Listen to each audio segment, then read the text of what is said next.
The jungle around Oroville was never truly quiet. The rustle of scaled wings, the distant hoot of night feeders, the low hum of heat-thriving insects. It was the rhythm of life on Tassifor. But lately, something had changed. The jungle was holding its breath. Creatures that once roamed freely near the village now vanished into the deeper canopy. Tracks too large for any known local fauna appeared in the mud. Livestock disappeared. Trees bore claw marks twice the length of a Varnathi adult. And worst of all, no one ever heard it coming. The villagers called it the Shadow Spine, a myth reborn in claw and fawn. But inside a small, round dwelling near the jungle's edge, a 4-year-old human child named Leah hummed softly to herself as she crumbled a biscuit between her fingers. "Don't drop it all on the floor, sweetie," her mother called from the other room.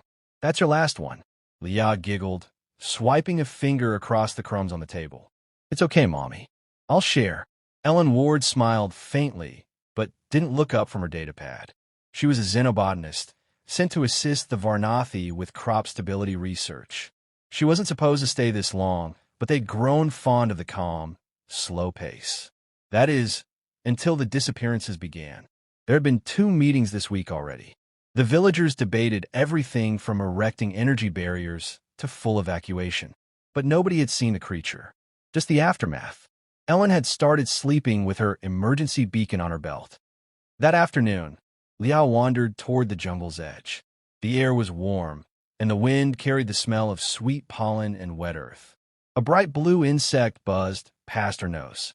She laughed and chased it, clutching her half-eaten biscuit in her hand. The insect zipped between tall stalks. Leah pushed through the vines, giggling, until she stopped. The trees were too still. Before her, in the shade of giant roots and glowing moss, it stood. A creature taller than a transport hauler, hunched on 4 limbs, its back spined with shifting black ridges. Its head turned slowly, eyes like molten amber fixing on the child. The Krexil, the apex, the monster. Its breath came in low, deep rumbles fogging the air. Leah blinked at it. Then she smiled. "You're funny looking," she said, raising her biscuit. "Want some?" The Krexil tilted its head. She stepped forward, holding the treat in both hands.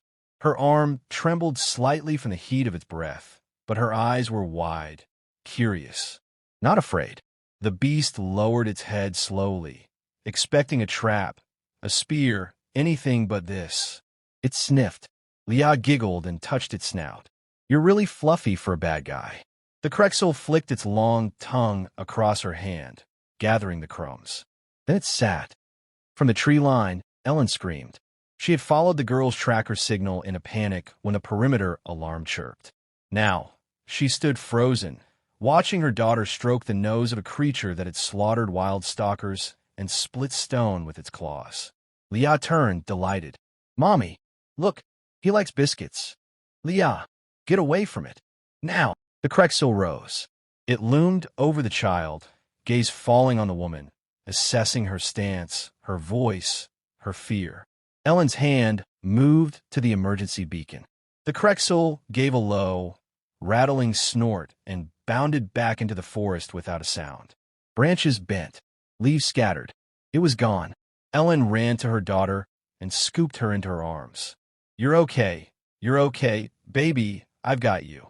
"He wasn't mean," Leah said softly, frowning. "He was hungry."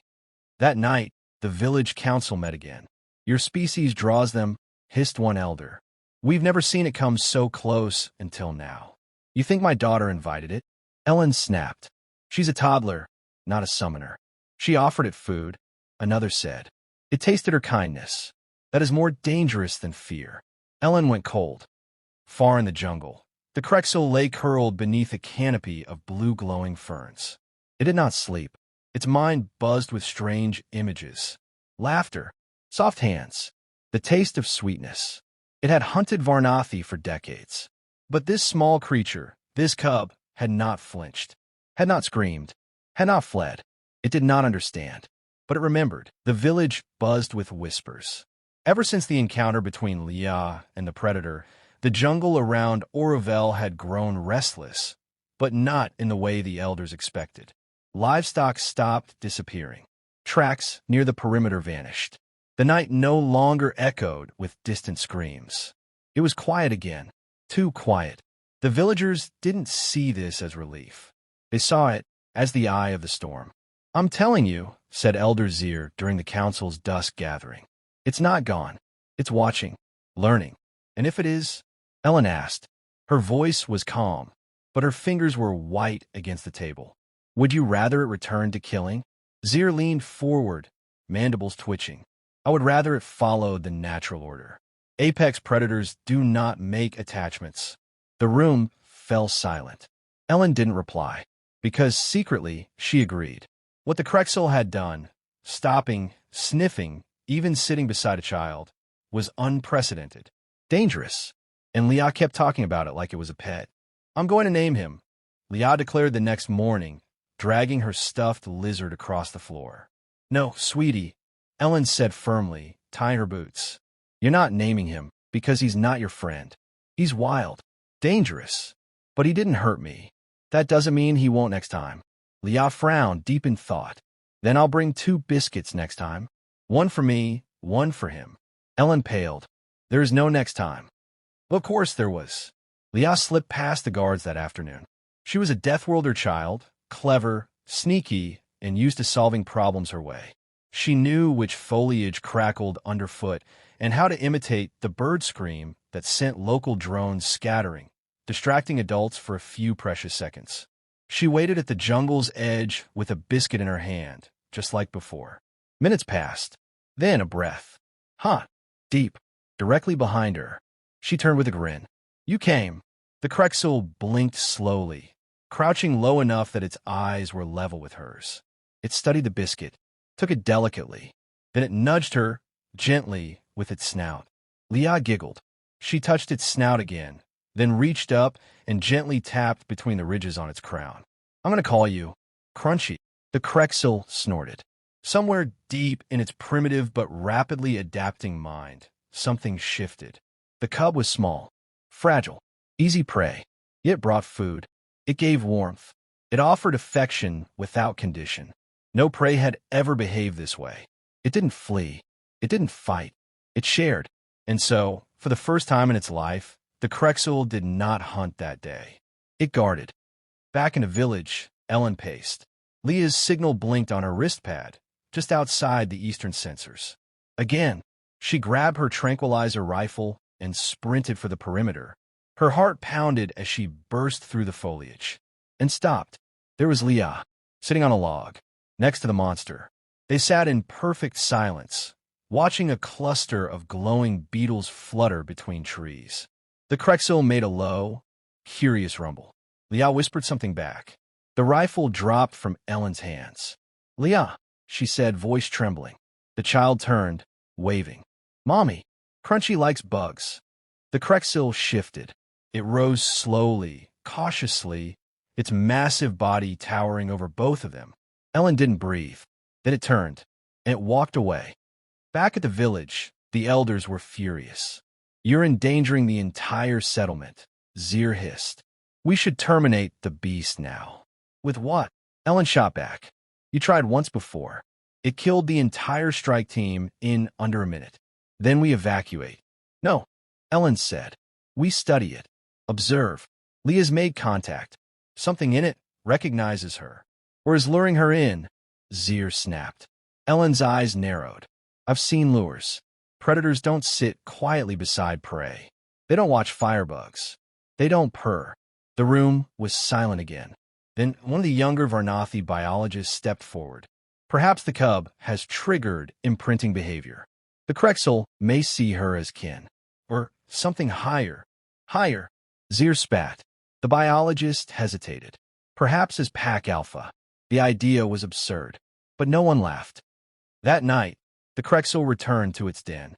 It had never felt hunger without acting on it, never observed prey without striking, never withheld instinct. But now, it stalked deeper predators, drove them from the child's perimeter, silently, swiftly, lethally. It did not understand why. It only knew this. The cub must be protected. It lay down on a ledge overlooking the village and watched Weeks passed. The village no longer whispered about the Krexil in fear. Now, they whispered about it in awe. It had been sighted multiple times, always at the edge of the jungle, watching, never crossing the invisible line into village territory, but never straying far, either. Liao would visit daily, biscuit in hand, with a small satchel of fruits or leftovers from dinner tucked under her arm. They would sit together, Liao babbling stories, the Krexil silently listening, like a monolithic beast carved from shadow, and impossibly responding, sometimes with a low chuff, sometimes with a tilt of its massive head, once even with what looked disturbingly like a wagging tail. The villagers began calling it the Shadow Sentinel. To Liao, it was still just Crunchy. One day, Ellen followed quietly. She didn't stop her daughter this time. She simply trailed her at a distance, silent, hidden, rifle slung, but unloaded. She found them near the stream. Liao had her boots off, feet dipped into the water. The Krexil lay beside her like a coiled mountain, one eye half-lidded, tail curled loosely around its body. Liao was painting its claws with pink clay. Ellen's heart clenched. She had trained her whole life to survive apex predators. On death worlds like this one, empathy was often a death sentence. But this wasn't empathy. This was bonding. Later that evening, Ellen brought her observations to the village council. "This changes everything," she said, spreading her notes across the table. "We've always assumed apex predators are non-social, territorial, driven by hunger and instinct. But this one is demonstrating pack behavior, submission, loyalty, maybe even affection." Zir leaned forward, skeptical. "You think it's been domesticated?" "No," she said. "It hasn't been domesticated.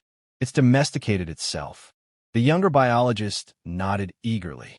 "It could be a once-in-a-generation cognitive outlier, or even a mutation. But Leah's presence is triggering something primal and complex. It's not just mimicking behavior. It's forming attachments. Attachments can become obsessions," Zir warned. "This is not a pet. It's a killing machine. If the bond breaks, then we deal with it," Ellen snapped. "But right now, it's protecting us." Zir's claws drummed on the table. "And if the next one bonds with a child? Or doesn't? What precedent are we setting here?" Ellen stared at him. "Maybe the right one."